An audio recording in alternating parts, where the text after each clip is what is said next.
내게로 왔으나 나의 대적들 나의 원수들인 그들은 실족하여 넘어졌도다.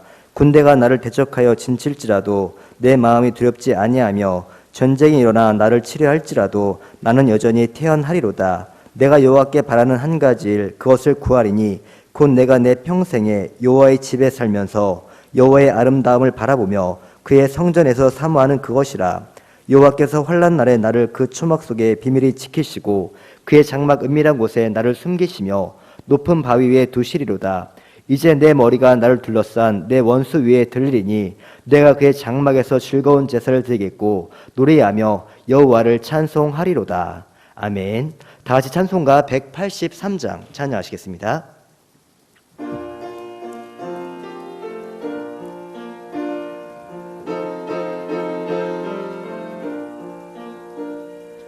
빈들의 마른 풀같이 시들은 나의 영혼, 주님이 약속한 성령 간절히 기다리네. 가물어 메마른 땅에 단비를 내리시듯 성령의 단비를 부어 새 생명 주옵소서. 반가운 빗소리 들려 산천이 춤을 추네. 봄비로 내리는 성령 내게도 주옵소서. 가물어 메마른 땅에 단비를 내리시듯 성령의 단비를 부어 새 생명 주옵소서. 절 따라 우로를 내려 초목이 무성하니 갈급한 내 심령 위에 성령을 부소서. 가물어 메마른 땅에 단비를 내리시듯 성령의 단비를 부어 새 생명 주옵소서. 참되신 사랑의 언약 어길 수 있사오랴. 오늘의 흡족한 은혜 주실 줄 믿습니다. 가물어 메마른 땅에 단비를 내리시듯 성령의 단비를 부어 새 생명 주옵소서.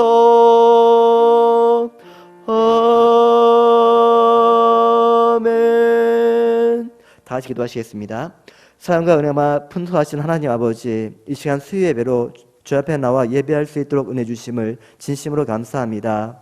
아버지, 몸된 교회에 나와서 예배를 드려야 되지만 코로나 확산으로 인하여서 각 처소에서 온라인으로 함께 예배를 드리는 안타까운 현실 가운데 처해 있습니다. 아버지, 대한민국을 불쌍히 여겨주시고 속히 바이러스가 종식되어서 주님의 몸된 교회에 함께 모여 예배하고 찬양하고 교제한 은혜가 있을 수 있도록 주님께서 붙잡아 주셔서 모든 어려움을 당하고 있는 한국교회들 가운데 성령의 은혜를 부어주시고, 비록 각자의 집에서 핸드폰으로 인터넷으로 예배를 드리고 있지만 그 마음에 주께서 예배하신 한량없는 은혜가 충만히 임하기를 간절히 소원하며 나아갑니다. 아버지, 정말 저희가 이 시대 가운데 무엇보다도 말씀 가운데 바르게 살아갈 수 있도록 저희들을 붙잡아 주셔서 저희가 진정으로 날마다 주의 뜻이 무엇인지를 분별하게 해주시고, 타락하고 악한 이 세대 가운데 어떻게 하면 우리의 삶 가운데 그리스도의 뜻을 이루어갈 수 있을지, 하나님의 자녀대로 자의 모습대로 온전히 살아갈 수 있는지를 늘 고민하게 해주시고, 날마다 말씀에 순종하고 제 말씀에 청정한 삶을 살아갈 수 있도록 은혜를 더하여 주옵소서. 그래서 우리가 있는 그 자리자리마다 거룩한 주님의 뜻이 이루어지게 하여 주시고 하나님의 영광이 되는 복된 삶을 살아갈 수 있도록 은혜와 능력으로 함께하여 주옵소서. 이 시간 말씀을 전하신 목사님 가운데 성령의 능력으로 함께해 주시고 선포되어지는 그 말씀을 통하여서 주님의 뜻을 바르게 깨달아 알게 해주시고 말씀으로 충분한 시간 될 수 있도록 은혜 가운데 함께하여 주옵소서. 여러 가지 어려움 가운데 있는 환우들과 또 우리 가족들이 있사오니 한 명 한 명 교육하여 주시고 문제 가운데 절대로 낭망하지 아니하고 주님께 소망을 두고 그 모든 어려움들 잘 이겨나갈 수 있도록 은혜 가운데 함께하여 주옵소서. 감사하며 거룩하신 예수님 이름으로 간절히 기도하옵나이다. 아멘.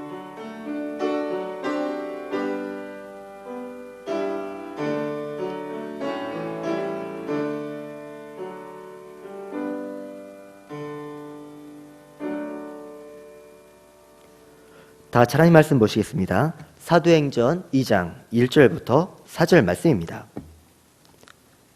사도행전 2장 1절부터 4절 말씀을 한 절씩 한 목소리로 합독하시겠습니다. 신약성경 189면입니다. 신약 189면 사도행전 2장 1절부터 4절 말씀을 합독하도록 하시겠습니다.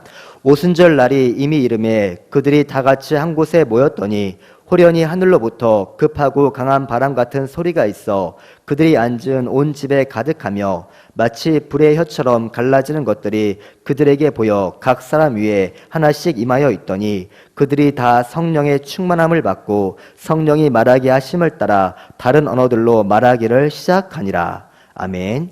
이 시간 임찬면 목사님 나오셔서 성령의 충만함이라는 제목으로 말씀을 전하실 때 큰 은혜 받으시기 바랍니다.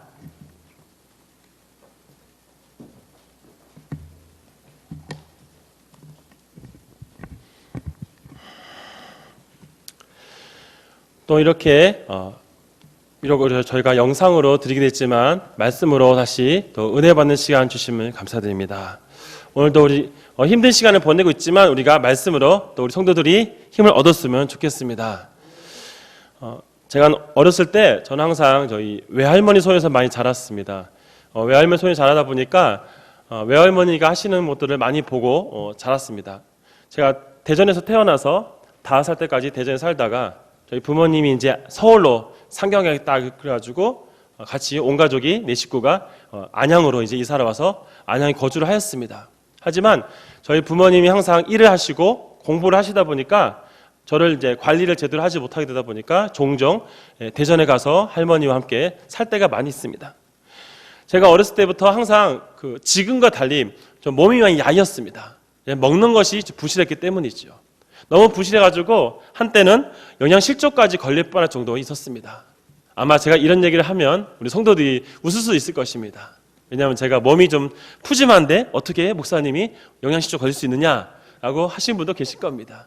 하지만 가끔 제가 친하신 분들이나 주변 사람들에게 저 어렸을 때 사진들을 보여주면 정말 다른 모습이구나라고 느꼈을 겁니다. 제가 굉장히 말랐던 체격을 가지고 있었는데 갑자기 이게 풍부한 체격을 가지게 된 것도 하나의 큰 사건을 만났기 때문이죠. 그것은 뭐냐면 제가 어렸을 때 항상 먹을 것을 제대로 못 먹고 다니다 보니까 저희 외할머니가 걱정을 하셨어요. 어떻게 하면 이 아이한테 손주한테 좀 잘 먹일까? 제가 잘 먹지 않고 도망 다니고 하다 보니까 할머니가 고민하시다가 결정을 내린 것이 있습니다. 그건 뭐냐면 이 아이에게 한번 단백질을 한번 섭취해 줘야겠다 싶어가지고 저에게 처음 그때 제가 몇 살인지 기억나진 않지만 돼지고기를 먹은 적이 있습니다. 할머니께서 맛있게 제육볶음을 빨갛게 볶으시고 거기다가 달콤한 맛을 주셔가지고 주셨는데 제가 그날 엄청나게 그걸 맛있게 잘 먹었습니다. 그때 고기를 먹고 나서 굉장히 저는 그 돼지고기에 대한 그런 좋은 이미지가 제 마음속에 확 와 닿았습니다. 이 고기를 먹고 나서부터 고기가 얼마나 맛있다는 걸 느끼고 나니까 고기에 대한 관심을 참 많이 갖게 된 것 같아요. 지금까지 살아오면서 참 고기를 많이 좋아하게 된 이유 중에 한 가지가 바로 그것 중에 하나였습니다. 제가 얼마나 고기를 사랑하냐면 예전에 제가 대학 다닐 때 저희 학교 아래에 고기 뷔페집이 있었습니다. 지금은 이제 고기 뷔페라는 말을 쓰지 않고 이제 무한리필이라는 말들을 많이 쓰는데 그 당시에 이제 고기 뷔페집이 있었습니다. 저와 함께 대학 동기 중에 한 명이 같이 항상 수시로 고기를 먹으러 갔습니다. 너무 고기를 많이 먹어 하니까 주인 아저씨가 나중에는 이제 저희를 이제 오지 말라고 제발 오지 말아 달라고 할 정도로 저희를 너무나 잘 먹었던 적이 있었습니다. 이처럼 제가 고기를 좋아하게 된 것, 고기를 먹음으로 인해서 굉장히 행복하고 또한 그것에 기대감 갖는 것처럼 우리 신앙생활에 있어서도 우리가 하나님과 관계를 경험하고 하나님의 은혜를 우리가 매일매일 느끼게 되면 우리는 하나님을 만나는 것에서 늘 기대감을 가지고 늘 행복한 마음을 가질 수 있다는 겁니다. 사랑하는 성도 여러분, 우리가 이런 위기 속에서 있다 할지라도 우리가 하나님과의 관계를 잘 하게 되면 하나님의 은혜를 계속해서 경험하며 살아가면 우리는 이 위기를 잘 극복할 수 있을 줄 믿습니다. 요즘 뉴스나 여러 가지 보다 보면 참 안타까운 일들이 많이 있지요. 아마 우리 성도들께서도 이런 것들을 보면서 마음이 속상하실 분들이 많이 계실 것 같아요. 어찌 보면 내 잘못이 아닌데 저 교회 잘못인데 저 교회 때문에 우리가 욕을 먹는다. 저 사람 때문에 왜 내가 이렇게 해야 되느냐 라는 그런 생각도 하실 분도 계십니다. 물론 충분히 이해되지요. 내가 잘못하지 않았음에도 불구하고 우리가 교회라는 이유 때문에 어려움을 당한다는 것, 그것이 얼마나 억울하기도 하고 때로는 속상한 일이 있을 수 있습니다. 하지만 우리가 반대로 한번 생각해 볼 것이 있습니다. 그것은 뭐냐면 우리는 과연 그런 상황 가운데 우리는 그 사람들처럼 살아가면서 우리가 항상 하나님의 관점에서 우리가 살아가고 있는가 한번 돌아봐야 되는 것이죠. 왜냐하면 우리 교회라는 공동체는 개인 한 사람 한 사람의 어떤 개인적인 공동체가 목적이 아닙니다. 무슨 말이냐면 이 기독교라는 것은 다양한 종류의 사람들이 한 가지 목적으로 모였습니다. 예를 들어서 그렇죠. 각 가정의 성격도 다르죠. 또 하고 있는 일도 다릅니다. 각자 하고 있는 모든 것이 다르지만 우리는 하나의 공동체로 모였습니다. 무엇입니까? 바로 예수님을 믿는다는 그리스도인이라는 목적으로 교회로 모인 것이죠.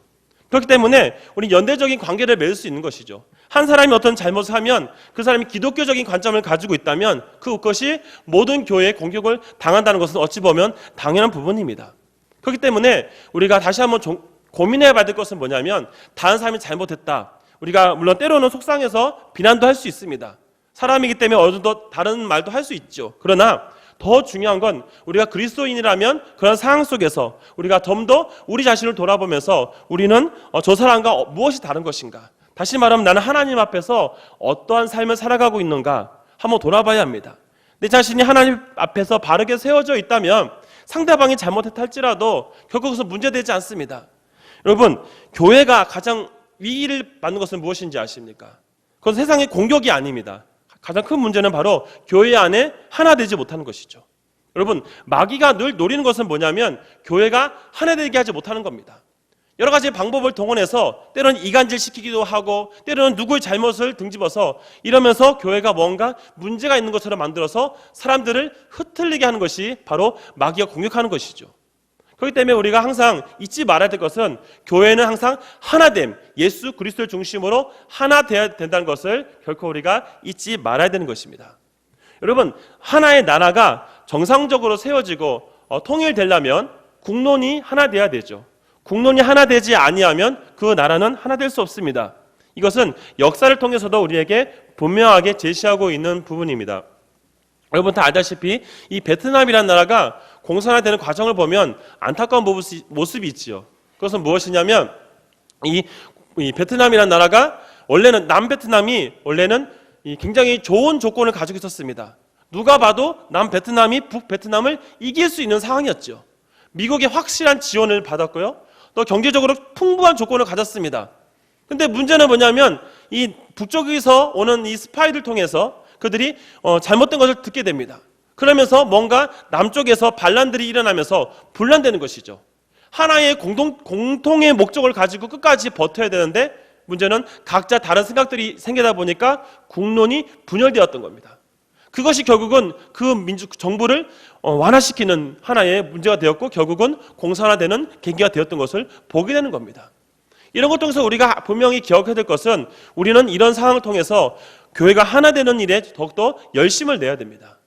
누구를 비방하기 전에, 누구를 욕하기 전에 먼저 우리가 생각해야 될 것, 항상 우리 그리스도인들은 어떻게 해서든지 교회가 하나 되어서 하나님의 뜻을 나타내는 일에 최선을 다해야 된다. 이것을 우리가 늘 기억해야 되는 것이죠. 그렇다면 하나 되기 위해서 우리가 해야 될 것은 무엇이냐? 오늘 본문에서 얘기한 것처럼 성령이 충만한 마음을 가지고 있어야 됩니다.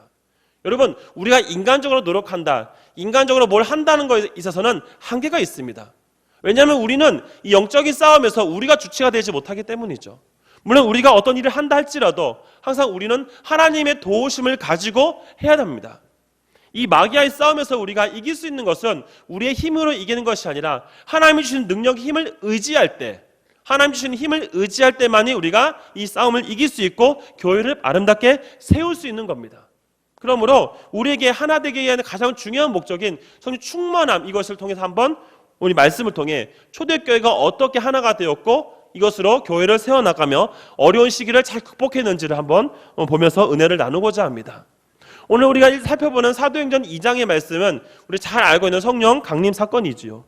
이 성령 강림 사건의 이 내용을 살펴보면 사실 앞부분에 제자들의 모습들을 한번 우리가 보고자 합니다. 예수님의 제자들의 삶을 우리가 성경을 통해 많이 배웠습니다. 예수님의 제자들은 예수님과 3년 동안 함께 하였죠. 예수님의 모든 사역들을 보았습니다. 예수님께 하신 것들을 보고 배우며 자랐습니다. 그런데 문제는 그들이 예수님과 함께 해야 했지만 그들이 예수님의 제자로서 예수님의 제자란 것을 제외하고 그들이 3년 동안 한 것은 아무것도 없지요. 모든 것을 주님이 하셨고 주님이 하는 것을 보고 자랐습니다. 하지만 그들이 위기가 왔을 때 그들은 전혀 준비되지 않은 상태였기 때문에 그들은 비극적인 모습들을 우리에게 보여주고 있는 것입니다. 제자들의 모습을 살펴보면 예수님이 기도할 때 겟세마네 동산에서 기도할 때 어떤 모습이었습니까? 다들 잠을 자였습니다. 주님께서 말했죠. 왜 깨어서 기도하지 못하느냐라고 말씀하셨을 때도 불구하고 그들은 잠을 자는 모습들을 보였습니다. 영적으로 나태한 모습들을 그들이 보였지요. 결국 예수님이 잡혔을 때 모든 제자들은 도망갔고 베드로 역시 닭이 오기 전에 3번이나 부인하는 장면들을 우리가 잘 보게 되는 것입니다. 이런 장면들을 우리가 보면서 느끼게 되는 것은 제자들이 3년 동안 보고 배운 것은 예수님의 그 사역들을 통해서 하나님과 함께 하심이 얼마나 귀한지를 그들이 전혀 느끼지 못하고 있던 것입니다.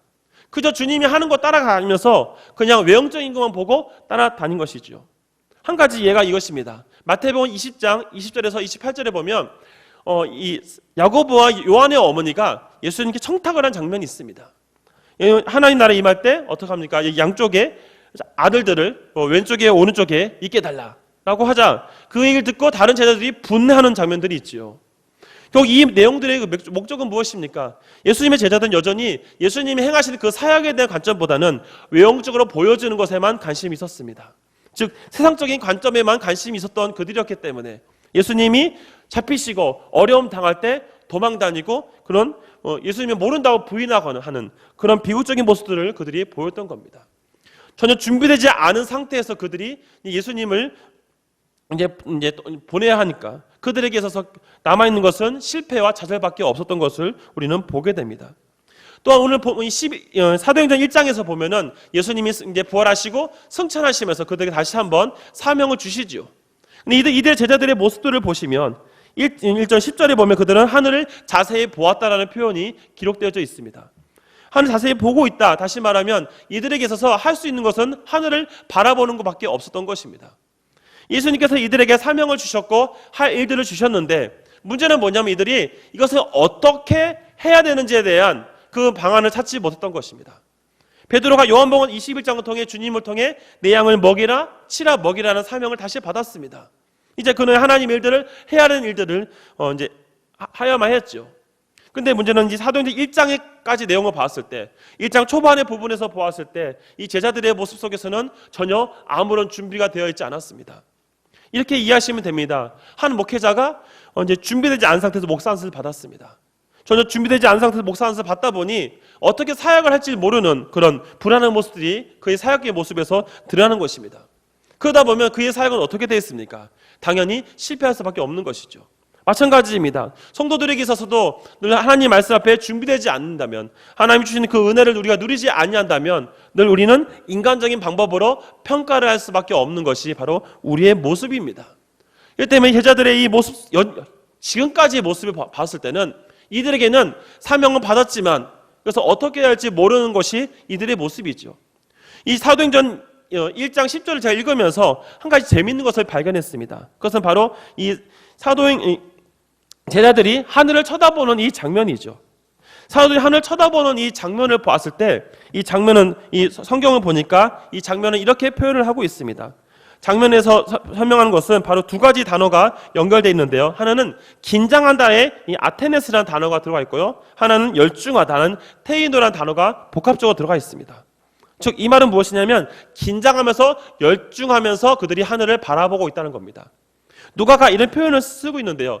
원어의 내용도 문장을 읽어보니까 하나의 재미있는 표현이 있는데 이것은 뭐냐면 이 행동들이 미완료 시제라는 겁니다. 여러분 미완료 시제가 무슨 말이냐면 아직 완료가 되지 않았다는 거예요. 이제 하늘을 쳐다보고 있는데 계속해서 하늘을 쳐다보고 있는 진행 중, 즉 관찰을 하고 있다는 겁니다. 이것은 이 사도행전을 기록한 저자 누가의 어떤 직업적 특징도 나타나고 있는 것이죠. 여러분 누가는 어떤 일을 하는 사람입니까? 의사입니다. 여러분 의사가 하는 것은 치료를 하는 것인데 치료를 하기 전에 먼저 하는 것은 환자의 상태를 살피는 겁니다. 누가는 이런 상황들을 제자들의 지금 모습들을 구체적으로 살피고 있는 것이죠. 이들이 지금 긴장하면서 열중하며 집중적으로 하늘을 바라보고 있는 것이죠. 하나님 예수님께서 승천하셨는데 그것을 바라보면서 이들이 지금 하늘만 바라보고 있는 그 구체적인 내용들을 누가가 보여주고 있습니다. 이제 이런 상황 가운데 하나님께서 천사를 통해서 분명한 것을 말씀하고 있습니다. 그건 11절 통해서 말씀하는 것이 이것인데요. 뭐냐면 그들에게 말씀하신 것은 이제 그들에게 향해서 하늘 고만 쳐다보게 하시고 이제 하나님께 약속을 주셨습니다. 그 약속은 무엇이냐? 주님께서 올라가신 모습 그대로 다시 오실 것이라는 약속인 것이죠. 이제 그 약속을 통해서 이들에게 다시 한번 주어진 일들을 감당하라고 하셨습니다. 그로 인해서 이들이 이 얘기를 듣고 나서 12절부터 26절까지 말씀을 보면 그들이 처음 시작한 것이 있습니다. 그것은 바로 그들이 모여서 기도를 시작했다는 것이죠.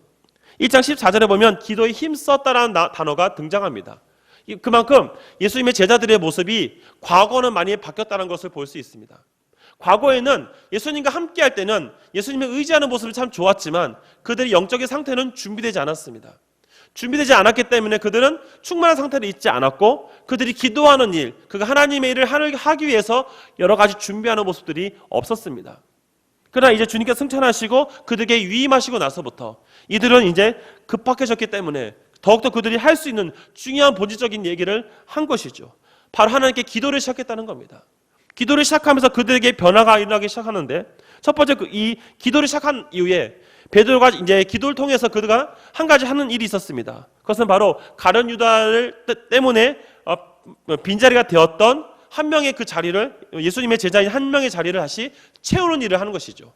그 과정 속에서 보면은 이 제위뽑기를 하였는데 이 제위뽑기 역시 이 기도를 통해서 이 모든 것을 행했다는 것입니다. 단순히 제위뽑기를 하였다. 그것이 목적을 두는 것이 아니라 먼저 기도를 통해서 이들이 제위뽑기를 하고 모든 일들을 풀어 나갔다는 것입니다. 과거와는 전혀 다른 모습을 지금씩 제자들이 보여주고 있는 것이죠. 이렇게 그들이 이런 일들을 기도를 통해서 먼저 잃어버렸던 한 명의 수를 채우고 나서 오늘 본문이 바로 이 중요한 내용들을 설명하고 있습니다. 오늘 본문 속에 보면 오순절이라는 단어가 등장하죠. 오순절에 그들에게 있었던 성령 강림 사건에 대한 구체적인 내용들을 설명하고 있는데요. 오늘 우리 2장 1절 말씀을 같이 한번 우리 읽어보겠습니다. 오순절 날이 이미 이름에 그들이 다 같이 한 곳에 모였더니. 오순절, 우리가 유대 절기 중에 3대 절기를 우리 잘 기억합니다. 유월절과 오순절, 하나는 장막절이라고 하지요. 두 번째 절기 오순절은, 이 오순절 강림 사건은 우리 구약에 등장하는 이 맥주절과 연결시켜서 우리가 또 이해할 수 있습니다. 우리가 맥주절을 통해서 우리가 기억할 수 있는 것은 유월절 지난 이후에 49일이 지나고 그 다음해인 50일째 그들이 처음 준 열매 77절이라고 하는 초실절 맥주절을 그들이 하나님께 기쁨으로 드리는 감사 절기이지요. 그걸 통해서 신약 시대에는 분명한 것 제시하고 있습니다. 처음 익은 열매, 처음 그들이 받은 그 은혜, 하나님의 충만한 성령의 역사를 경험한 시기가 바로 이 오순절, 이 성령 강림 사건인 것을 2장 1절은 분명하게 제시하고 있는 겁니다. 그때 이들이 오순절 날에 이미 이르렀을 때 그들에게 먼저 했던 것은 무엇이냐면 다 같이 모여 한 곳에 모였다는 겁니다. 물론 다 같이 한 곳에 모였다는 의미를 보면은 먼저 이들이 한 곳에 모였던 이유 중에 한 가지는 1차적으로는 두려움이 있었기 때문이죠. 왜냐하면 당시에는 이제 3대 절기를 통하여서 디아스포라 유대인이라 하는 다양한 지역에 살고 있는 유대인들이 절기를 지키기 위해 예루살렘으로 옵니다. 예루살렘에 와서 그들이 절기들을 지키기 위해 오는데 아직까지 기독교적인 것이 형성되지 않은 그 상황 속에서 아직은 이제 신앙적으로 아직 확고되지 않은 이들의 모습 가운데 혹시라도 그들에게 공격을 당할까 봐 하는 일종의 두려움이 있었습니다. 그러니 더욱더 우리 120명의 일꾼들이 먼저 한마음이 되는 것이 먼저 1차적으로 중요했던 것으로 보여집니다. 다 같이 모여서 그들이 있었다라는 것을 얘기하고 있죠. 이때 그들의 두려움과 걱정과 근심을 한 방에 해결시켜주는 중요한 내용들이 2절부터 4절까지 등장하고 있습니다. 성경 보면 2절부터 4절까지 보면 하나님의 임재, 성령의 충만함이라는 이 역사를 통해서 세 가지 단어를 통해서 얘기하고 있는데요. 첫 번째로는 2절에 보니까 강한 바람이라는 단어가 등장합니다. 3절에서는 불의 혀라는 단어가 등장하고요. 4절에서는 다른 언어가 등장합니다. 먼저 우리 2절 말씀을 같이 한번 읽어보겠습니다. 호련히 하늘로부터 급하고 강한 바람 같은 소리가 있어 그들이 앉은 온 집에 가득하며. 여기서 먼저 바람 같은이라는 표현을 다시 보면 우리가 바람 같은이라는 것은 우리가 다시 유념해서 봐야 될 것은 성령이 바람이라고 해서는 안 된다는 것이죠. 비유적인 표현이란 겁니다. 성령의 임재하심, 하나님이 지금 120명의 사람들에게 지금 역사하시는데 강한 바람과 같은 소리로 그들에게 왔다는 겁니다. 비유적인 표현이라는 것을 분명히 우리 기억해야 되는 것이죠. 바람이 성령인 것을 얘기하는 것이 아니라 바람과 같은 그런 영적인 역사가 지금 예수님의 제자들과 120명 사람들에게 나타나고 있다는 것을 성경이 제시하고 있습니다. 이것은 하나님의 임재가 그들에게 임하는 것인데 이 마태복음 8장 3절에 보면 예수님이 니고데모와 대화하는 과정 속에서도 같은 의미들이 포함되어 있습니다. 니고데모가 예수님께 중생에 대해서 어떻게 하면 구원받느냐의 문제에 대해서 토론할 때 결국 주님께서 결국 그 역사를 다시 한번 그에게 심어준 장면들을 우리가 기억해 보면 되는 것이죠. 먼저 강한 바람과 같은 그런 느낌으로 그들에게 왔다는 것을 얘기하고 있습니다. 두 번째로 3절을 같이 한번 읽어보겠습니다. 3절 읽겠습니다. 마치 불의 혀처럼 갈라지는 것들이 그들에게 보여 각 사람 위에 하나씩 임하여 있나니. 3절에 보니까 불의 혀라는 단어가 등장하죠. 여러분, 불의 혀라는 단어가 사실 우리가 참 이해하기 어려운 단어입니다. 어떻게 불의 혀가 있을 수 있겠습니까? 당연히 상징적인 표현이지요. 이 불이라는 의미는 일종의 죄를 제거하고 정결케 하는 의미가 담겨져 있습니다. 즉 우리가 불 그러면 떠오르는 게 있죠. 바로 소돔과 고모라 성을 하나님이 불과 유황으로 심판하신 것이 있습니다. 그것은 무엇입니까? 심판으로 끝나는 것이 아니라 심판을 통해 죄를 확실하게 제거하시는 역할들을 하셨던 것이죠. 그래서 불의 혀 같은 3절에 보면 불의 혀가처럼 갈라진 것들이 그들에게 모여 각 사람 위에 하나씩 임하였다라고 기록하고 있습니다. 즉 그 하나님께서 성령의 역사가 각 사람에게 임하는데 그들 마음속에 있는 모든 두려움, 걱정, 근심들을 다 내려놓고 하나님과 함께 하시는 그 임재가 그들 마음속에 확실하게 임하고 있다는 것을 단적으로 보여주고 있는 것입니다. 우리 4절 말씀을 계속해서 읽어봅니다. 시작. 그들이 다 성령의 충만함을 받고 성령이 말하게 하심을 따라 다른 언어로 말하기를 시작하니라. 4절을 보면서 우리가 또 느끼는 것은 4절에 다른 언어가 등장합니다. 우리가 이 다른 언어, 그러면 다양한 언어를 우리가 이해할 수 있는데요. 먼저 우리가 다양한 언어를 보면 딱 떠오르는 것이 있는데 그것은 뭐냐면 창세기 11장에 등장하는 이 바벨탑 사건입니다. 여러분, 바벨탑 사건을 통해서 먼저 알 수 있는 건 이 바벨탑 사건이 이 교만해진 사람들을 하나님께서 하나의 언어가 다양한 언어로 바꾸심을 통해서 그들이 하나 되지 못하게 하시는 장면들을 보게 되죠.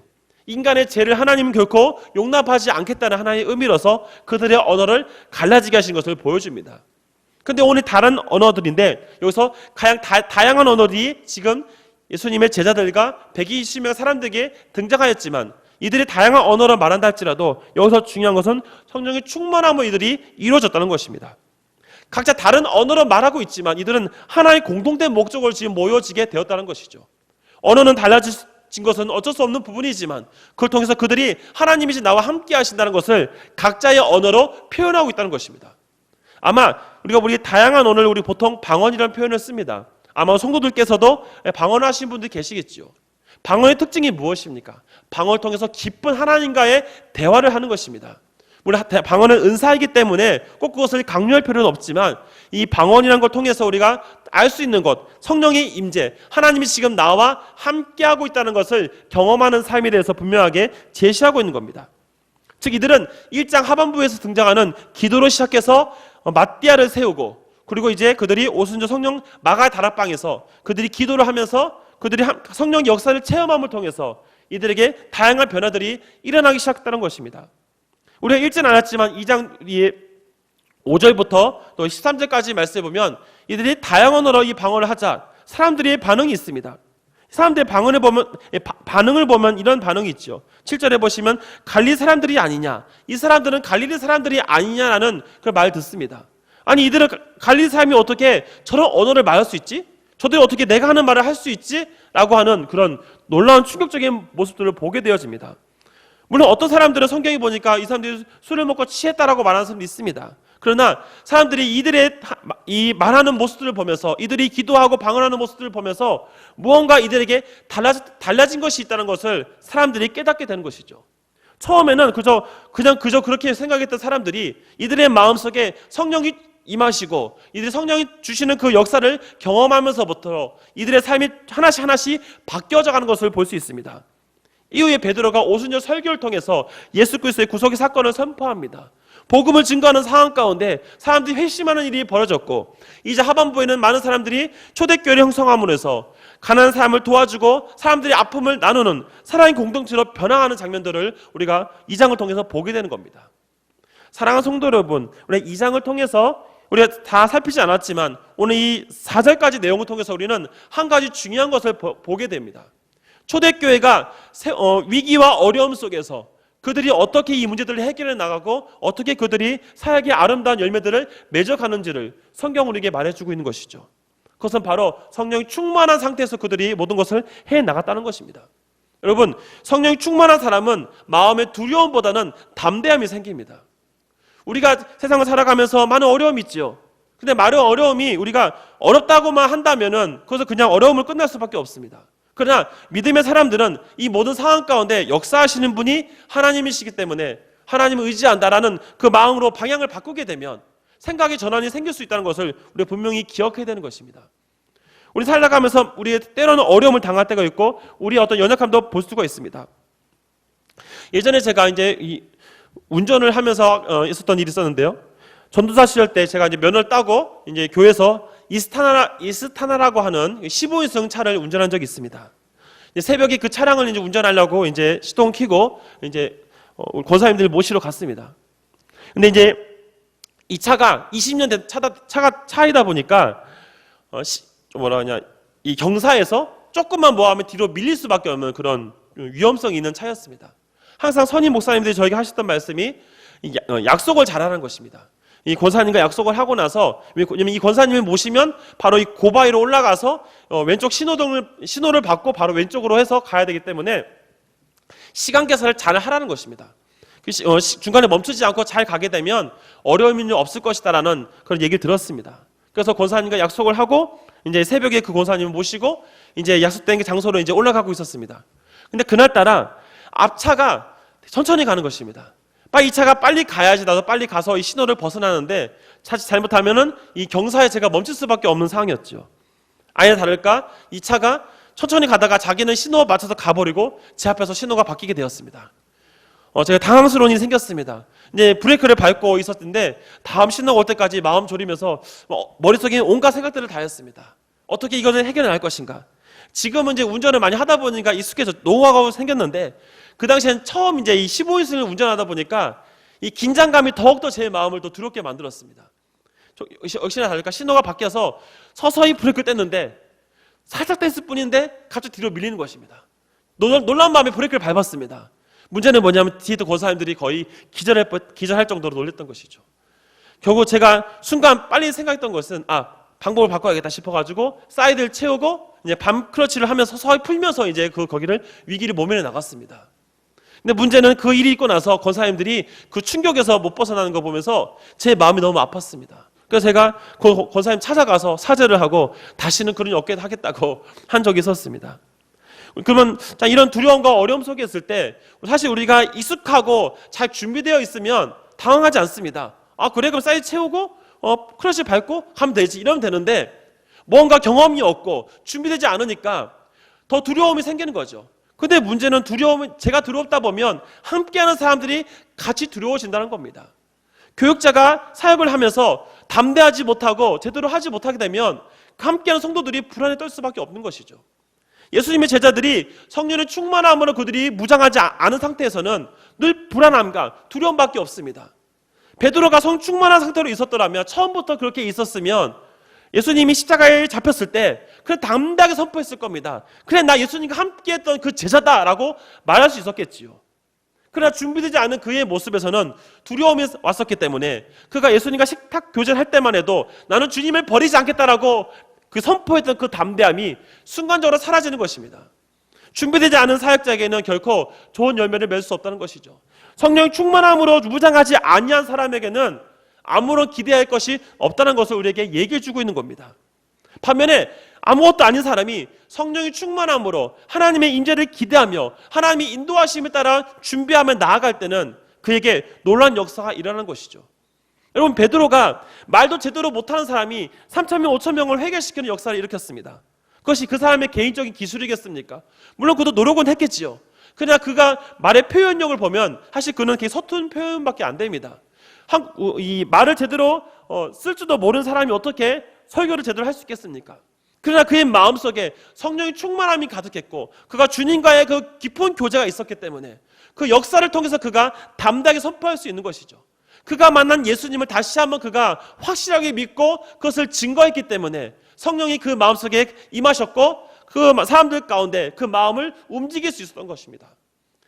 설교를 준비하면서 항상 제가 두려움과 걱정이 있을 때마다 기도하는 것이 무엇이냐면, 하나님, 나의 입술을 다시 확실하게 담대하게 만들어 주셔서 하나님의 말씀이 온전히 증거되게 해달라는 그런 기도 제목들입니다.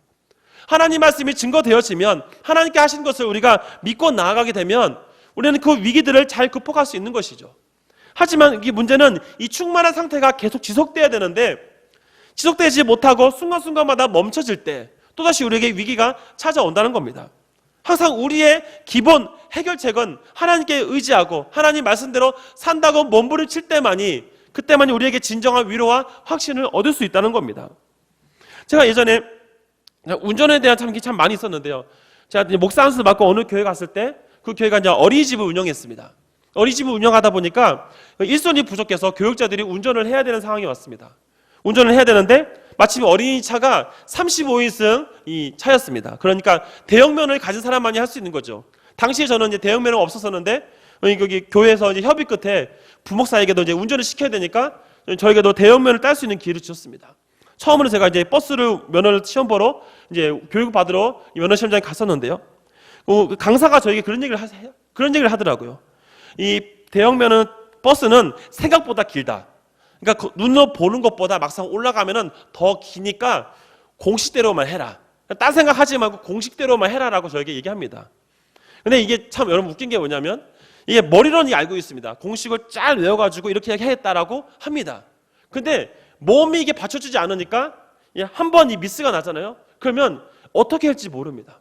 그러면 강사는 뒤에서 막 소리를 지릅니다. 어떻게 하라고 말을 합니다. 근데 한 번 이게 당황하기 시작하니까 이게 뭐 후진을 할지 몰라서 막 여기서 삐삐 소리가 나면서 막 그런 더 혼란에 빠지는 일들을 경험하게 되죠. 그러나 그 연습을 충분히 하고 나서 시험을 봤을 때는 이제 어느 정도 공식을 외우고 몸이 익혀지니까 차분한 마음 상태에서 때론 실수를 했어도 그것이 이렇게 하면 되겠지라고 하면서 풀고 나가니까 무사히 이 면허를 딸 수 있었던 것을 보게 된 겁니다. 여러분, 우리가 항상 준비된 자세, 정해진 그 원칙에 따라 우리가 살아가게 되면은 우리가 위험을 극복할 수 있습니다. 다시 말하면 성령이 충만한 상태로 우리가 매일매일 살아가면 마귀가 우리를 건들지 못합니다. 교회를 위협하는 일이 아무리 있다 할지라도 우리가 매일매일 충만한 상태로 있으면 전혀 그런 것이 문제되지 않는 것이죠. 어떤 사람들이 하나님의 이름을 명예를 떨어뜨렸다. 그러면 그 사람이 문제인가 보지. 뭐 우리가 잘하면 되겠지라고 하면서 충분히 우리가 쉽게 잊혀질 수 있는 문제입니다. 근데 우리가 성령 충만하지 아니하면 저 사람 때문에 내가 피해보면 어떡하지? 우리 교회가 이제 고난당하면 어떡하지라는 불안감을 우리 가지게 되는 것이죠. 사랑하는 성도 여러분, 우리가 성령 충만한 상태로 있다면 그 충만함을 가지고 있으면 매일매일 하나님 앞에 임재 속에서 살아가게 되면은 우리는 위기를 이겨낼 수 있습니다. 매일매일 삶 속에서 우리가 성령 충만한 상태에서 영적인 싸움에 승리하는 저 여러분이 되었으면 좋겠습니다. 그렇다면 성령 충만한 상태로 살기 위해서 오늘 본문 통해서 우리 몇 가지를 결단해야 합니다. 첫 번째로는 충만한 상태를 유지하기 위해서 우리는 기도의 자리에 힘써야 되는 것이죠. 아마 기도가 중요하다는 것을 모르신 분은 없습니다. 다 기도가 중요하다고 말을 하지요. 그런데 문제는 우리가 기도의 자리를 잘 지키고 있냐라는 겁니다. 여러분, 지금 우리가 부득이하게 오늘 새벽 기도를 하지 못했습니다. 제가 이런 질문 던지기 죄송하지만 여러분 혹시 오늘 새벽에 집에서 기도하신 적이 계십니까? 물론 기도하신 분이 계실 거라 믿습니다. 죄송한 표현입니다. 저는 솔직히 기도를 못했습니다. 기도를 해야 되는데 설교를 준비하다가 밤늦게까지 새벽 몇 시까지 준비하다가 잠이 들었습니다. 한 3시간 자고 일어나서 기도해야지. 근데 알람 소리를 못 듣게 됐고 못 일어났습니다. 솔직하게 저 역시 기도하지 못한 것에 대해서 불편함은 있죠. 우리가 단순히 공적인 자리에서만 기도하는 것도 중요하지만 우리 공적인 자리가 기도를 못하게 된다 할지라도 우리의 개인의 자리에서도 우리는 끊임없이 기도하며 하나님께 물어봐야 되는 겁니다. 여러분, 우리가 기도라는 단어를 사용할 때 기도를 가리켜서 우리는 보통 하나님과 대화라는 표현들을 많이 사용합니다. 근데 우리는 어떤 문제가 생겼을 때마다 상황마다 하나님한테 이런 거를 물어보고 행동하고 있는지를 한번 돌아봐야 되는 것이죠. 근데 문제는 사람들마다 기도한다라고 하지만 어떤 순간에는 하나님께 기도하기보다는 먼저 나의 어떤 판단에 따라서 먼저 하는 경우들이 종종 있습니다. 그것이 우리 충만하지 못한 상태에 있으면 기도로서 먼저 하나님께 물어보고 해야 되는데 기도하지 않고 먼저 내가 이렇게 한 다음에 하나님 앞에 하는 그런 일들도 종종 있는 것이죠. 가끔 이제 성도들과 같이 사역을 하고 섬기다 보면은 잘하신 분도 계시지만 대부분 성도들이 기도의 자리를 잘 지키지 못해서 하나님 앞에 인간적인 실수를 하는 경우들이 종종 있습니다. 우리 영적으로 늘 민감해지기 위해서는 하나님 앞에 물어보는 기도의 자리가 필요합니다. 끊임없이 우리에게 유혹이 찾아오지요. 끊임없이 우리를 갈등하게 만든 문제들이 있습니다. 그 문제 속에서 우리가 매일매일 하나님 앞에 물어보는 자세, 그 기도의 자리를 우리가 매일매일 섬길 때 우리는 충만한 상태로 있게 되고 그를 통해서 우리는 문제들을 하나씩 풀어나갈 수 있다는 것을 분명히 기억해야 되는 것이죠. 우리가 기도의 자리를 놓게 될 때, 기도의 자리를 우리가 제대로 하지 아니할 때 그때 우리는 실패할 수 있다는 걸 기억하시면서 우리가 매일매일 삶의 자리에서도 끊임없이 기도하며 하나님께 물어보는, 그래서 성령 충만한 마음을 가지는 여러분이 되기를 간절히 바랍니다. 두 번째로 우리가 기억해야 될 것은 하나님의 약속을 기억해야 되는 것이죠. 예수님이 이제 승천하시고 나서 천사를 통해서 분명히 약속하시고 있습니다. 올라가신 모습 그대로 다시 오시겠다. 그 재림에 대해 말씀하시면서 물론 그 재림의 시기는 모르지요. 하지만 다시 심판주로 다시 오신다라는 주님의 약속의 말씀을 주셨습니다. 그리고 성령을 통해 다시 한번 우리와 함께 하신다는 약속을 하셨습니다. 이것은 신약 시대에만 있는 것이 아니지요.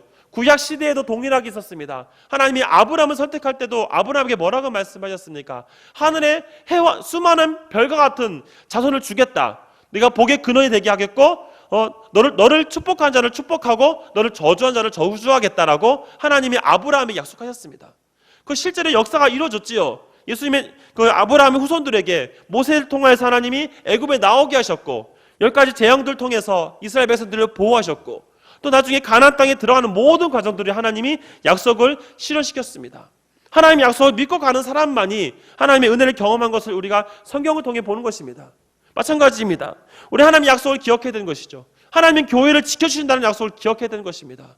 여러분, 교회는 예수님의 몸된 교회입니다. 주님의 뜻을 이뤄가고 주님의 원하신 것을 이뤄가는 것이 교회이지 내 개인적인 사역을 이루는 것이 교회가 아니죠. 우리 아까 처음에 말씀드린 것처럼 교회 공동체로 모였다는 것은 다양한 방법으로 다양한 스타일의 사람들이 있지만 우리가 한 가지 목적이 무엇이라고 말씀드렸습니까? 예수님을 중심으로 모이는 것이 바로 우리 기독교인의 모습이라고 말했습니다. 우리 기독교인은 바로 예수님을 중심으로 모이기 때문에 그 교회의 주인 되신 예수님을 의지하기 때문에 교회는 반드시 성공하고 반드시 하나님의 뜻을 이루어지는 공동체입니다. 절대 교회는 실패하지 않습니다. 그런데 문제는 무엇입니까? 사람이지요. 하나님은 늘 실패하지 않고 우리를 도와주시는데 우리 성도들이 그것을 잘 충만함으로 우리가 약속을 기억하며 나아가야 되는데 그걸 기억하지 못하고 살아가다 보면 마치 그걸 불평하고 살아가던 수많은 이스라엘 백성들처럼 하나님이 약속의 땅, 이 가나안 땅을 주시겠다 했는데도 불구하고 현실의 것만 보고 살아가는 10명의 정탐꾼처럼 그런 성도들만 된다면 그 교회는 소망이 없는 것입니다. 그러나 2명의 여호수아 갈렙처럼 믿음의 결단을 내리고 약속을 믿고 가는 사람들은 하나님이 역사하심을 믿기 때문에 반드시 성공할 수밖에 없다는 것을 우리가 분명히 기억해야 되는 것이죠. 하나님께서 반드시 교회를 통해서 하나님의 뜻을 이루시는 겁니다. 예수님이 승천하실 때 주님께서 말씀하신 것이 무엇입니까? 땅끝까지 이르러 내 증인 되라. 주님의 그 전도 사명 감당해라라고 우리에게 말씀하셨습니다. 이 말은 하나님께서 하시기 때문에 반드시 될 것을 얘기하고 있는 것이죠. 사람의 능력으로는 저 사람이 전도될 수 있을까? 우리의 눈으로 보면 안 될 수 있습니다. 그러나 하나님은 능력 있으신 분이기 때문에 하나님과 함께 하시면 반드시 된다는 것이죠. 그렇기 때문에 성령 충만한 상태로 매일매일 살아가야지만이 그 약속을 믿고 가는 사람만이 그것을 누리고 하나님의 뜻대로 모든 것을 원만하게 이루어갈 수 있는 것입니다. 사랑하는 성도 여러분, 하나님께서 분명하게 우리와 함께 하십니다. 그 함께 하심에 대해서 결코 어떤 의심도 어떤 두려움도 갖지 마십시오. 결코 시간 지났다고 해서 사람들과 약속처럼 어떤 사람이 약속 취소했으니까 하나님도 시간 지나면 뭐 잃어버리겠지라고 하는 아니란 생각을 우리가 가져서는 안 된다는 겁니다. 주님은 완벽한 하나님이시기 때문에 그분에게 실수가 없습니다. 그분의 약속은 반드시 실천되는 것을 성경을 통해 우리는 분명히 확신합니다. 그렇기 때문에 충만한 성도들은 늘 하나님의 약속을 기억하며 그 약속이 결코 실패하지 않는다. 교회는 결코 실패하지 않는다는 사실을 기억하면서 끊임없이 충만한 상태를 유지할 수 있기를 간절히 바랍니다. 세 번째로는 항상 나의 것보다 하나님의 것을 깊이 생각하는 사람이 되어야 되는 것이죠. 예수님의 제자들이 이 초대교회를 세워가는 과정들을 보면 기도를 하면서 그들이 항상 구했던 것은 하나님의 뜻을 구한 것입니다. 그전까지는 자신의 뜻을 구하며 살아갔기 때문에 실패하였는데 이제부터는 하나님의 뜻을 구한 것입니다. 하나님, 어떻게 하면 내가 이 교회를 잘 세울 수 있겠습니까? 어떻게 하면 하나님의 뜻을 잘 이룰 수 있겠습니까? 라고, 하나님 어떻게 하면 되겠습니까? 라고 고백하며 간구하는 것이 바로 이 예수님의 제자들의 모습입니다. 그때 하나님께서 성령의 충만함을 주셨고 그들에게 세 가지의 어떤 단어들을 통하여서 성령의 임재를 보여주셨고 수많은 사람들이 그들의 모습 통해서 변화가 일어났고 예수님을 나의 구주 영접하는 자들이 일어나고 초대교회가 하나의 공동체로서 확실하게 세워지는 것들을 보게 되는 것입니다. 예전에 제가 전도자 시절 때 어느 집사님과 권사님을 섬긴 적이 있습니다. 이분이 이제 두 분만 사시다 보니까 자녀가 없었습니다. 근데 이제 이 집사님이 나이가 많아 돌아가셔서 권사님 혼자 되셨어요. 근데 문제는 경제적인 형편이 너무 어렵다 보니까 장례를 치를 수가 없게 되었습니다. 결국 그 교회 담임 목사님이 직접 그 장례를 집례하시면서 염을 직접 하셨습니다. 그때 한번 제가 학교를 다니고 있었는데 저에게 전화를 주셨습니다. 전사님, 지금 학교 수업 때문에 바쁘겠지만 저를 도와주시면 좋겠습니다라고 전화가 왔습니다. 저는 당연히 말씀에 순종하는 마음으로 잠시 학교에 양해를 구하고 교회를 갔습니다.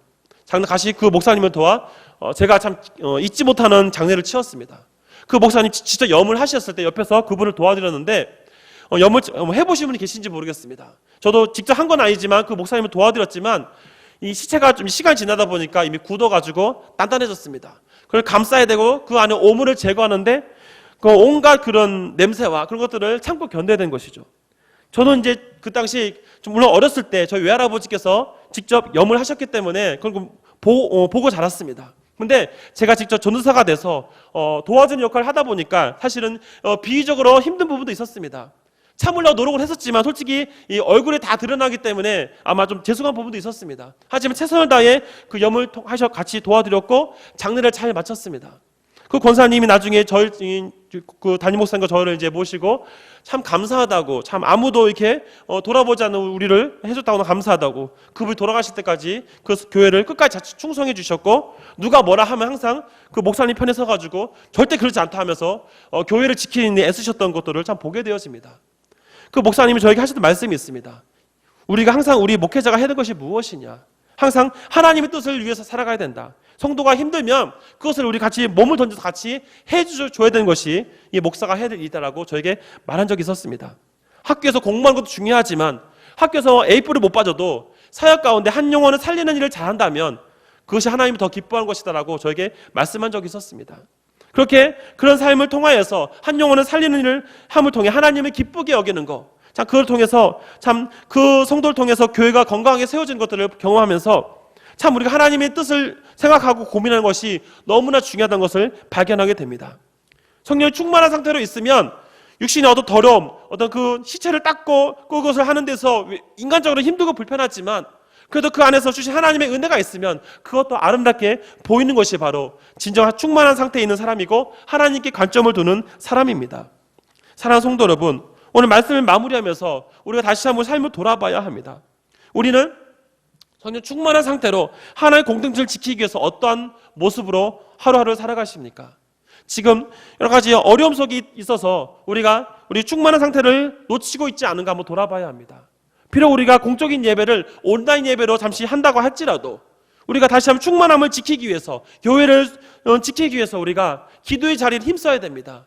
공동체에 공적인 예배를 못한다 할지라도 각자의 자리에서 끊임없이 하나님께 부르짖고 간구하시길 바랍니다. 항상 하나님께서 우리와 함께 하신다는 것, 약속의 하나님을 결코 잊어버리지 마시기 바랍니다. 코로나 때문에 잠시 교회가 위기가 왔다 할지라도 그것은 잠깐입니다. 결코 교회는, 다시 말씀드리지만 결코 교회는 실패하지 않습니다. 하나님의 약속은 결코 실패하지 않는다는 사실을 분명히 기억하시면서 늘 충만한 상태를 유지하시기 있기를 간절히 바랍니다. 세 번째로 또 기억할 것은 항상 우리는 하나님께 더욱더 우리 관심을 두어야 된다는 것이죠. 물론 우리가 세상 속에 살아갑니다. 세상의 어떤 방침도 따라야 되지요. 때로는 우리가 마스크도 착용하고 또 우리가 사회적 거리도 두고 방역도 해야 됩니다. 우리가 해야 될 기본적인 예의를 지켜야 되지만 항상 우리가 잊지 말아야 될 것은 우리의 존재의 목적은 하나님의 영광입니다. 하나님의 이름을 나타내는 것에 우리가 주 목적이 되어야 되는 것이죠. 어떻게 하면 그 성도들에게, 사람들에게 그리스도의 향기를 나타낼 수 있는가라는 그런 고민들을 하는 것이, 그것이 바로 그리스도인들의 중요한 목적입니다. 아름다운 덕을 끼치고 충만한 마음의 자세를 가지고 있을 때 우리를 통해 많은 사람들이 하나님이 얼마나 위대하신 분인지를 발견하게 되고 초대교회와 같은 아름다운 역사가 우리 주님교회에 일어날 줄 믿습니다. 사랑하는 성도 여러분, 지난 주일 담임 목사님 한 말씀하셨지만 한 번 더 말씀드려 죄송합니다.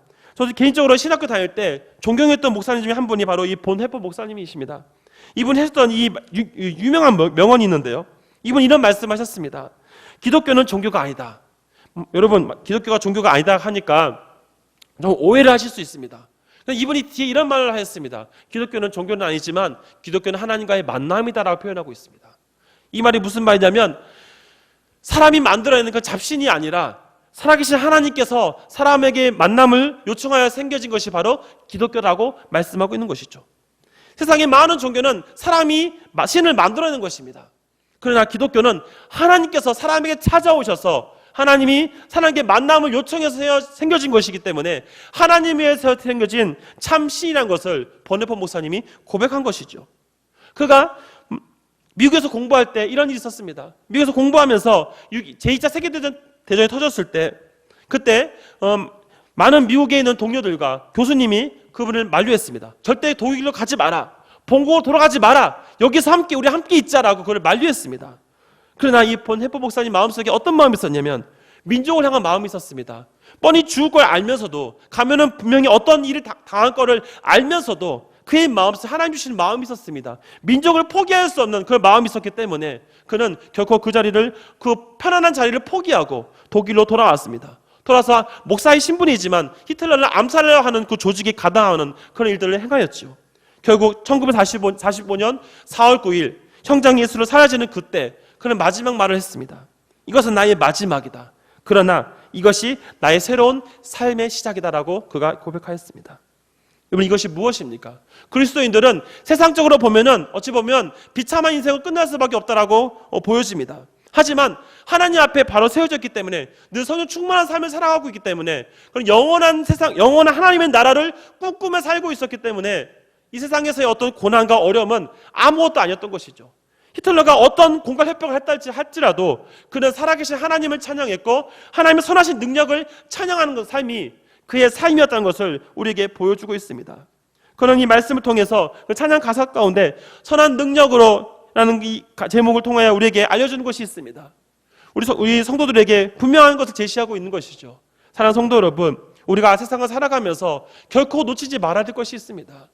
우리가 세상 속에 살아가기 때문에 다른 사람들에게도 좋은 모습을 보여줘야 하지요. 우리가 국가의 어떤 내용들도 우리가 다 잘 따라가야 합니다. 하지만 우리는 우리의 생존 목적은 오직 하나님의 뜻을 이루어가는 것입니다. 성령 충만함으로 교회의 존재 목적은, 근본적으로 교회의 목적은 예수 그리스도의 향기를 나타내는 것이고 예수님이 주인 되는 것입니다. 우리가 비록 국가의 어떤 영향을 받고 있다 할지라도 그것이 우리의 최종적인 목적이 아니라는 것을 결코 잊지 말으셔야 합니다. 이번 또 2주 동안 저희들이 인터넷 예배를 드린다 할지라도 성도들께서 나태한 자세로 있지 않냐고 매일매일 충만한 자세를 유지하시기 바랍니다. 그래야 해제가 되었을 때, 다시 정상 예배가 회복되었을 때 결코 그것이 부끄러운 예배가 아니라 기쁨의 예배가 되었으면 좋겠습니다. 초등 선생님들 가운데 이런 간증이 있었습니다. 어떤 선생님께서 지난 3주 동안 저희가 영상 예배 드리고 나서 자기가 예배 드리려 하니까 몸이 너무 힘들었다라고 얘기했습니다. 그 말이 무엇입니까? 늘 충만한 자세로 있지 않다가 늘 내 마음대로 살아가고 있다가 이제 와서 예배 드리려 하니까 그것이 익숙하지 않다는 것이죠. 저는 성도들께서 그런 자세가 있지 않았으면 좋겠습니다. 비록 저희가 온라인 예배를 드린다 할지라도 그 속에서 우리가 기도하고 하나님의 약속을 믿고 하나님의 뜻을 구하며 나아간다면, 그런 마음으로 충만한 자세를 우리가 유지한다면 우리는 결코 저들에게 지지 아니하고 우리의 뜻에 따라, 하나님의 뜻에 따라 교회를 지키며 하나의 그 복음을 증거하는데 결코 부족함이 없습니다. 오늘도 충만함을 유지하여서 저 성도들이 말씀대로 살아가는 주님의 은혜가 있기를 간절히 바랍니다. 아멘. 이제 찬양하시면서 기도하실 때 우리 주일날 찬양했던 찬양, 너무 은혜스러운 찬양이라 한 번 더 같이 부르도록 하겠습니다. 이 찬양 가사를 부르시면서 우리가 더 충만한 자세, 보네포 목사님이 그렇게 고백했던 것처럼 우리가 끝까지 주만 의지하고 믿음으로 결단하자는 그 결단의 자세가 있었으면 좋겠습니다. 2주 동안 우리가 온라인 예배를 드린다 할지라도 우리의 믿음의 자세가 흐트리지 아니하고 끝까지 주님만 의지하며 살아가는 귀한 시간 될 수 있게 달라고 찬양하시고 간절한 마음으로 기도하겠습니다.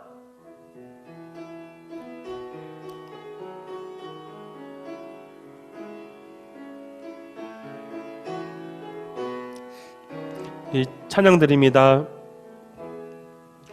주 선한 능력으로 안으시네,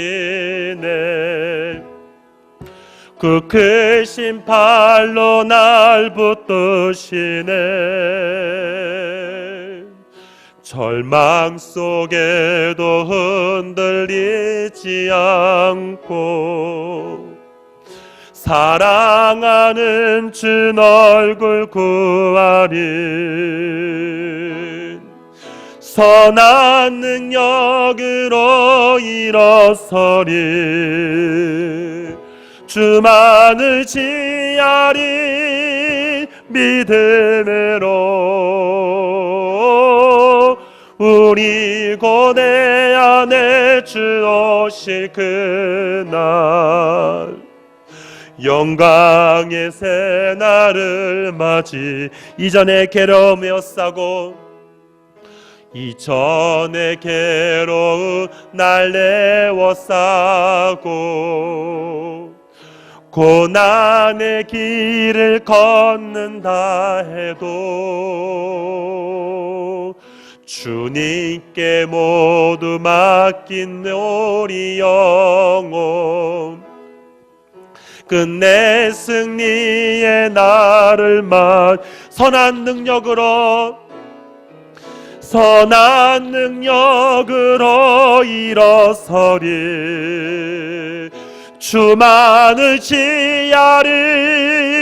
믿음으로 우리 고대 안에 주 오실 그날, 영광의 새날을 맞이하리. 선한 능력으로 고백합니다. 선한 능력으로 일어서리. 주만을 지하리. 믿음으로 우리 고대 안에 주 오신 그날, 승리의 새날을 맞이하리. 오늘 다시 한번 기도하실 때, 하나님, 우리 2주 동안 온라인 예배를 드린다 할지라도 우리 성도들이 성령의 충만함으로 늘 기도 자리에 힘쓰고 하나님 약속을 의지하여 하나님을 더욱더 깊이 생각하며 교회를 살리는 힘쓰는 시간 되게 해달라고 주여 한번 외치고 간절한 마음으로 기도하겠습니다. 주여,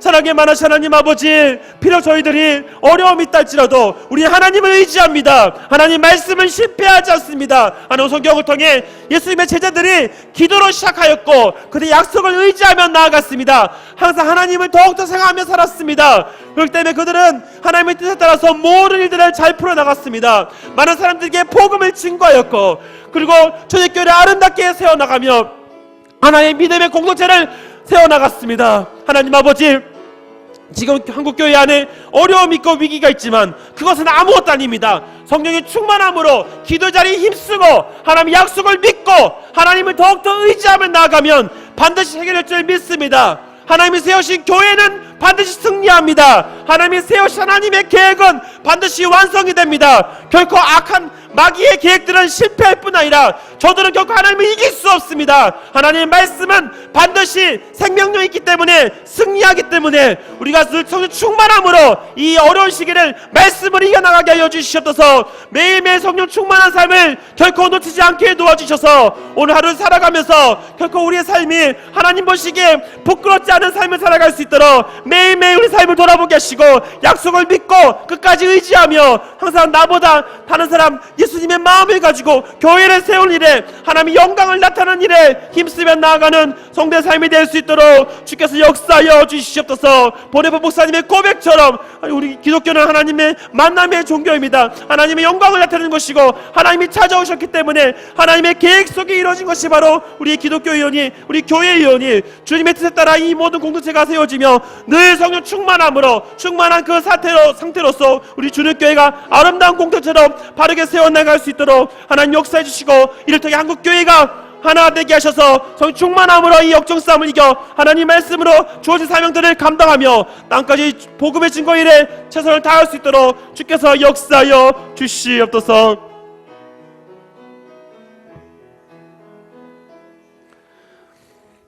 사랑이 많으신 하나님 아버지, 간절히 간구합니다. 비록 이 어려움이 있어도 우리가 예배를 어쩔 수 없이 또 온라인 예배 드릴 수밖에 없다 할지라도 우리가 해야 될 본질을 놓치지 않게 도와주시옵소서. 매일매일 기도의 자리를 끝까지 붙잡게 하여 주시옵소서. 결코 하나님의 약속을 실패하지 않는 걸 기억하여 약속을 믿고 나아가는 삶이 되게 하여 주시옵소서. 항상 나보다는 하나님을 생각하며 교회를 생각하는 마음을 갖게 하여 주시옵소서. 그래 매일매일 성충만한 자세를 유지하여서 다시 우리가 온라인 예배를 마치고 정상적인 예배를 시작했을 때 전혀 어떤 문제가 생기지 않고 건강한 모습으로 성충만한 상태로 매일매일이 하나님 기뻐하시는 예배를 드릴 수 있게 역사하여 주시옵소서. 이제는 우리 주 예수 그리스도의 은혜와 하나님의 사랑하심과 성령의 교통하심이 성령의 충만함을 의지하여서 기도의 자리, 약속을 의지하는 자리, 하나님을 더욱더 생각하는 자리를 놓지 않아 교회가 하나 되는 데 힘쓰기 원하는 여기 있는 모든 성도들 머리 위에, 한국교회 위에 이제로부터 영원토록 함께 있을지어다. 아멘.